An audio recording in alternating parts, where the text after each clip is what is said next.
Hi everyone, welcome to NetGate Chemistry. So in part 1 of polymer, we studied about the polymer, definition of polymer, classification of them, degree of polymerization, and we also studied about some of the formulas like MW, MZ, MV, Mn, right? And we also discussed something about polydispersity index. So today we are going to discuss a little bit about the kinetics of polymerization, just a bit, so that we can define the kinetic chain length. We are not going to dig deep into this topic, right? Because the kinetics you are going to understand better when you are going to study the chemical kinetics. Then you will understand this topic better. But for now, in order to define the kinetic chain length, we are going to see a little bit about the kinetics of polymerization.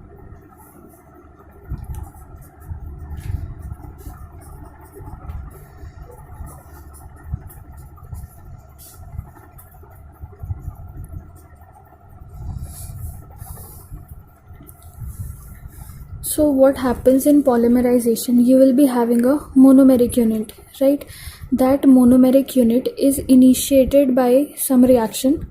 Okay, after that chain propagation step is carried on, and then when a finite length, which the length which is required for a polymer is achieved, then the chain termination step is introduced. So what happens in the whole polymerization process? You will be having a chain initiation step, right, followed by your chain propagation step, in which the chain length is increased by reaction after reaction. Okay, and when a certain required length of polymer is achieved, then the chain is terminated. Okay, in this way we get our polymer. So there are basically three steps, okay, three broad steps for our polymer to be formed, right? So here we want to define the kinetic chain length of a given polymer after the reaction of polymerization. After being through these three steps, what will be the kinetic chain length of our polymer? So kinetic chain length is basically your number of repeating chain units which will be present in your polymer. So now we'll study about kinetic chain length.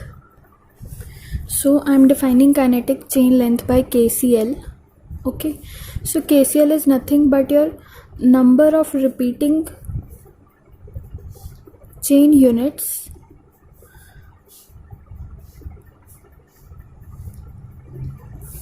in a polymer chain. Okay,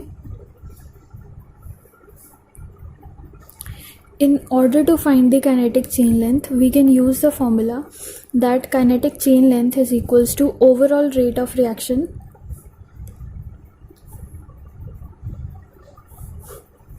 upon rate of initiation. Once you study chemical kinetics, you will be able to understand how to find out the overall rate of a given reaction and the rate of initiation, or the first step. Okay, so for now what is required by us is this formula. So far this is sufficient for us. Okay, so now we'll move on to the next topic.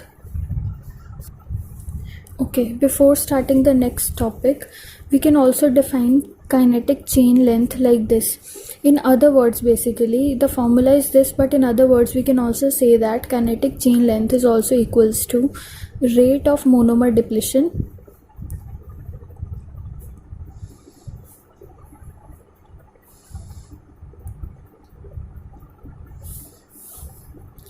upon rate of propagating radical formation.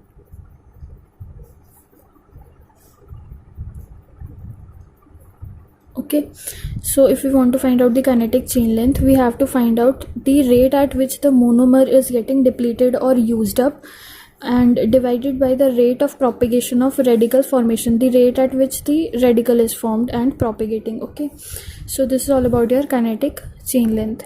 Now for the next topic, now we are going to make a graph of weight fraction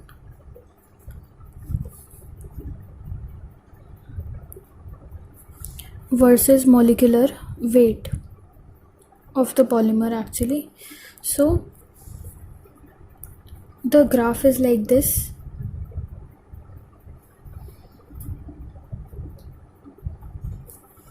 Okay, the graph is like this, and if we make a parallel line to this axis from this highest peak point, okay, like this, then it is going to give the value of mn bar. Now you know what is mn bar, right? Somewhat here you will get your mv bar, and somewhat here you will get your mw bar, right?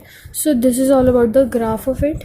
And also now we're going to study some of the formulas related to the radius.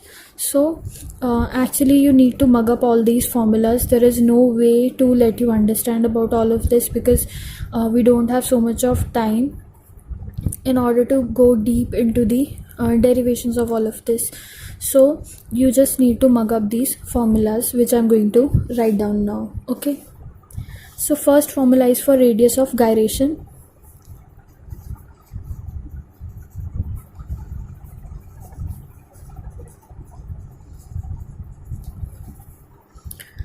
Right, so it is represented by Rg, and the formula is R RMS upon root 6. Okay, RMS radius upon root 6.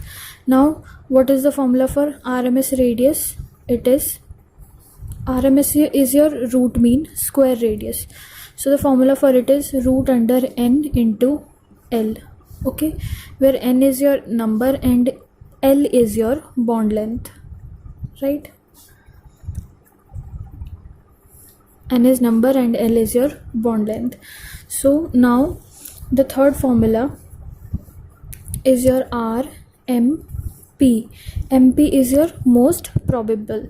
Most probable radius will be equal to root under 2 by 3 n into L. Okay, this is the third formula. The fourth formula is R average. R average will be equal to root under 8 upon 3 pi n, root under 8n upon 3 pi into L. Okay, fifth formula is for link average.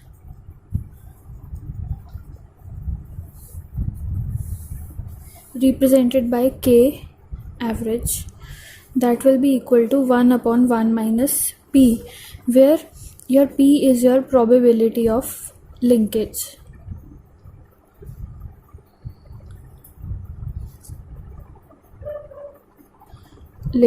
Okay, so so far for this section the formula for radius is only this much. Okay, so now we'll move on to the next topic. Now suppose we have a solution, okay, a solution in which we have our monomers. The monomers will be the solute in this solution, right?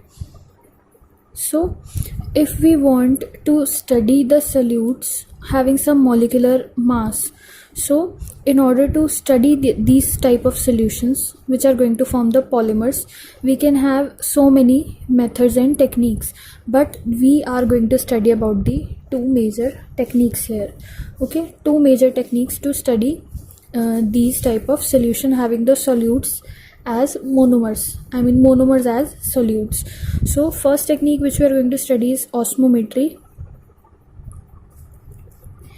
and the second technique which we are going to study is your viscometry.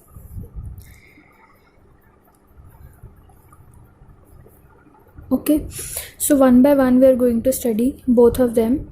So if we want to study a solute which is having a low molecular mass, so what happens, osmometry is not going to be a good choice for it. Okay, then we will need viscometry technique. If the molecular mass of this solute. If the molecular mass is high, then we can use the technique of osmometry. So first we are going to study about osmometry. So first technique is osmometry, in which we have discussed it is not good for studying solutes having low molecular masses, right? Why? Because the membranes which are present are impermeable to such solutes. Okay, so that's why we cannot use osmometry. So for osmometry you should know what is osmosis and what is osmotic pressure. So all of you know that if we have a pure solvent followed by a membrane, and here is your solution, then the movement of this pure solvent through this permeable membrane towards this solution is known as your osmosis. This process of movement of this solvent towards solution through this membrane is known as your osmosis process, right? And what is osmotic pressure? This also we have studied. What is osmotic pressure? It is the pressure which is required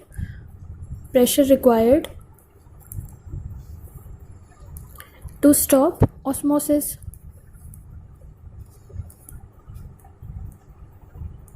Okay, osmotic pressure is represented by pi, right? So these are the basic terms which will be required while studying osmometry. So once again I'll repeat that if you have a pure solvent and a solution separated by a semi-permeable membrane, then the movement of the solvent towards the solution through this membrane is known as the process of osmosis. And what is osmotic pressure? The pressure which is required to stop this process of osmosis is known as your osmotic pressure, which is represented by pi, right? So now we'll move ahead.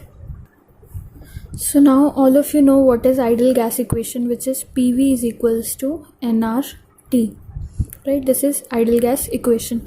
If I take this V to right hand side, what will I get? P is equals to N by V RT, right? So we represent this pressure in terms of pi, right? Because we are going to describe the osmotic pressure. So because the osmotic pressure is not represented by P but actually pi, so we get the value pi is equals to N by V RT, and we know N by V is what? It is your C. So pi is equals to CRT. This we get, right? Also we can have a formula that pi is equals to C1 RT into 1 plus BC1 plus so on, right? Where you have to put C1 is equals to C by M, right?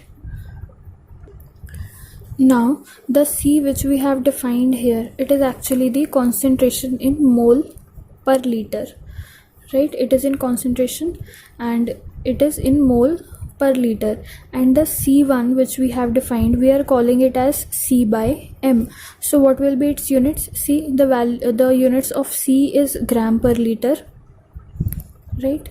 And the units for molar mass is gram per mole, that we all know. So from here we can get the units of C1 as mole per liter, right? The units for C1 is your mole per liter. So now we have a formula, pi is equals to C1 RT into 1 plus BC1 plus so on. So here we are going to put the value of C1 as C by M. So what will we get?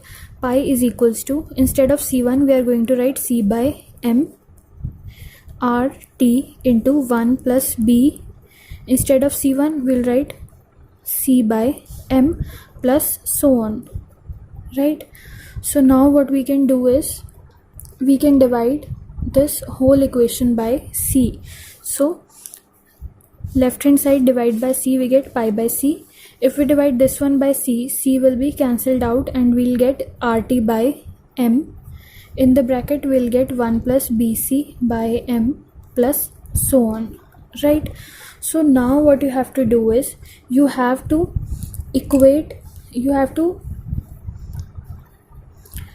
compare this equation with y is equals to mx plus c. Now how you will do that? See, this part will be your y. Okay, now what we can do is we can open this bracket. How?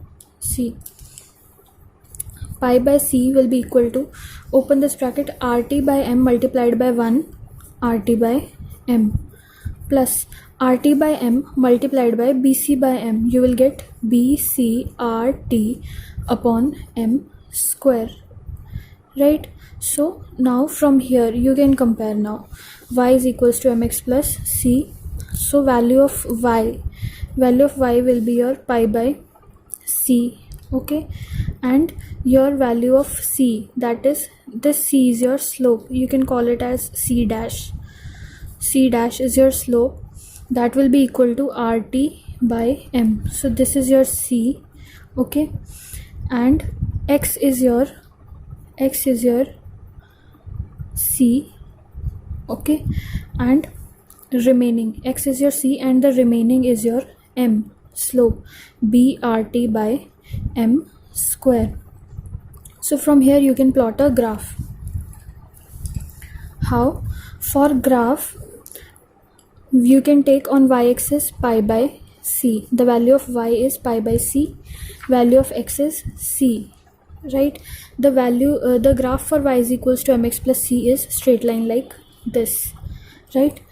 So this intercept will give the value of, intercept we have shown by c dash will be rt by m, and the slope will give the value of brt by m square, right? So this is a very important graph. So basically what we have done here is we had this equation pi by c rt by m into 1 plus bc by m plus so on. So what we did, we opened this bracket first, rt by m plus multiplied by 1 and then rt by m multiplied by the second term bc by m. So we get this equation. Now we are comparing this equation with y is equals to mx plus c. This is your y, this mx is this part, and this c dash is your this part. Okay, so on comparing we get the value of y is equals to pi by c, value of c dash is equals to rt by m, value of x is equals to c. So the remaining portion will be your slope, right? From here we plotted a graph. If you don't know how to plot a graph using equations, you can go ahead and watch the video on general concepts of physical chemistry. There I have provided a video which explains all the graphs. Okay, so here the pi by c which we have defined is known as your reduced osmotic pressure. Okay, so this is all about your osmometry. So in the next video we are going to study about viscometry and 1 or 2 more topics which are left. So far that's it for this video. Thank you so much for watching.